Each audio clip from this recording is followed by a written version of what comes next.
Okay, our next speaker is Tim Adriansen.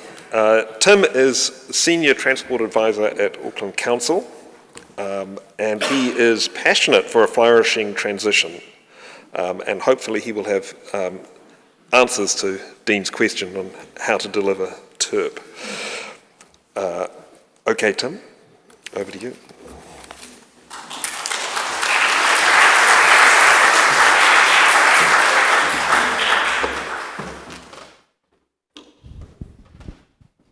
Just seeing if this one's working. Wonderful, cool, and we've got some slides up there. That's really good. All right, climate change. Who's excited? Yay!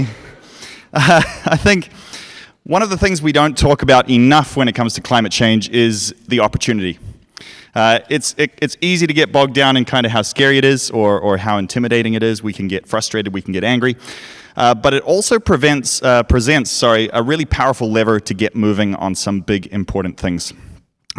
Unfortunately, I'm not going to run you through how we deliver the TERP tonight. My job is to kind of get everybody really depressed by running over some of the challenges we face following on from Dean.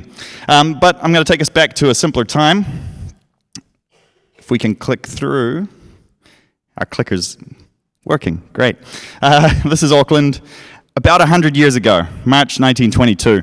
I really like this picture of Queen Street because it shows us what we once had, and it shows us a little bit of where we might be headed again in the future. The important thing I think about this is the most common mode of transport in this photograph, and it's walking.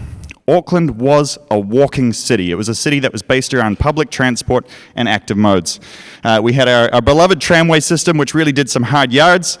Dean's thrown out that we're aiming for a stretch target of maybe 100 million public transport trips. Hopefully within the next 12 months we'll be on track for that. That would be fantastic. 100 years ago, well, actually a little bit closer to 1940, our tramway system was moving around 100 million passenger trips per year. So our stretch target today is where we were around 80, 90 years ago. So it's fantastic to remember we did do this in Auckland once upon a time. As Dean mentioned, we're actually not that special. We've been there before. The key points about our transport system at this time is that the increased population density, the need to live close to that transport system in the city centre meant that everybody was living really tied up to each other. At the time we had night soilmen that would come around and empty people's toilets with trucks and horses and carts. It wasn't the optimum kind of living conditions. There were some good reasons why people wanted to get away from the city centre. We also connected like a polycentric city model. We have Auckland, our city of villages, where we have all the locations that you can see on our historic tramway map that were nicely connected by those public transport routes. But they weren't quite the dream mode of transport. They averaged about 15, 16 kilometers per hour, and it could easily take 45, 50 minutes to get to the end of one of these lines. Thankfully, somebody invented the motor car, stuck it on a production line, and at the end of World War II, the cost of car ownership came down a lot. For human beings, this was quite a monumental thing. All of a sudden, people could own a car, and it would mean that they could live anywhere that you were connected to a road and also get to any opportunity that you wanted to get to. So basically, the car presented an opportunity for people to get access to the good stuff. This was unprecedented, and it relieved the pressure on those urban centres. You're no longer forced to live so close to everybody else. You could now live anywhere in the region that there was a road, and you could get to all of the stuff you wanted to get to. This gave rise to the dream of suburbia, sometimes called the New Zealand dream, but the suburban dream was in many car-oriented countries around the world. This is a Ford Motor Company ad from 1950, already marketing that the ideal way to live, the way that we all can dream of being, is to have a two-car garage and a car for mum and a car for dad with our little happy nuclear family. And the dream of suburbia, it really promised two things. I think they're quite interesting things for us to consider. The first one was that by unlocking all of that land around the Auckland region and allowing people to access it, they weren't reliant on the walking and the public transport lines anymore. Unlocking abundant land supply meant that everybody could have low-cost, high-quality housing. The other thing that cars promised was that everybody would have easy access to anything that they wanted to get to. So I'll leave it up to you to judge whether Auckland, 70 years later, whether we've got low-cost, high-quality housing in abundance and whether we've got easy access across the region in abundance. But I feel like the dream of suburbia maybe didn't quite deliver what they were promising. It was a popular sales pitch, however. Almost all of the housing that we constructed between 1950 and 2000 was of this sort of a style. It was standalone single units on a piece of property, connected to a roading network, and you more or less needed to own a car if you wanted to get to anything. This kind of housing, if you lived here, it was too far to walk to the local shops or to a center of activity where you might get good jobs or education. And we now have a lot of housing like this. So, constructed outside of walking distance, and we matched that. As this was the popular type of housing and this is where people wanted to live, most of our transport investment was thrown towards building more roads. And as those roads filled with cars, we widened them and expanded them, and from 1955 onwards built ourselves a really big motorway network. This gave rise to the first unforeseen consequence of this kind of suburban dream, and that was car dependency. Here's a photo of Queen Street, 49 years after the previous one. The pedestrians have disappeared. The street is much busier. There was lead and fuel at this time. It probably had an interesting smell going on. It wasn't just the people driving the cars themselves that had become sedentary and kind of become occupied with the cars, but the other users of the road as well were either stuck in traffic or they were forced off the street to make space for the cars. But critically, if you lived in the kind of housing that we were building at the time and depended on the kind of transport network we were constructing at the time, the only way you could get into the city centre, the only way you could get access to the good stuff was by use of a car. So car dependency, the technical definition is socially equitable access to opportunity requires the use of a private motor vehicle. That is to say, if you want the same level of opportunity as somebody else, you both need to have cars. The short version is, that's what you need. This is a problem, because not everybody can drive a car. In fact, around one-third of us, around one-third of Aucklanders can't, won't, or shouldn't operate a car due to age, medical conditions, disability, or income. It's a significant portion of the population who are materially disadvantaged by a system where you need to own a car. This is the most seriously unequal thing in our society. The difference in the level of access between people who can drive and people who can't is really, really great. In a bad way. It's a big thing, not a great thing, you know?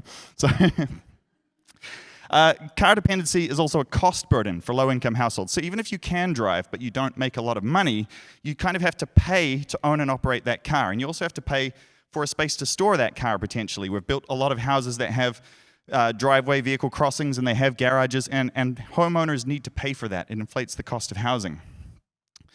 That produces something that looks a bit like this. What this chart is showing us is that on the right-hand side in the big blue bar, those are the highest income earners, and it shows what their households spend on transport. The left-hand side in the little blue bar shows us that the lowest income households spend the least on transport. But the important piece is the red line, and this shows us the percentage of household income that people are spending on their transport. So despite the fact that low-income households spend the least on transport, they also spend between 15 to 20% of their take-home pay meeting their transport needs. They drive the least, but they pay the most of the money that they have available. And transport is a really high household cost. It's the third greatest household cost. This is the Household Economics Survey from 2019.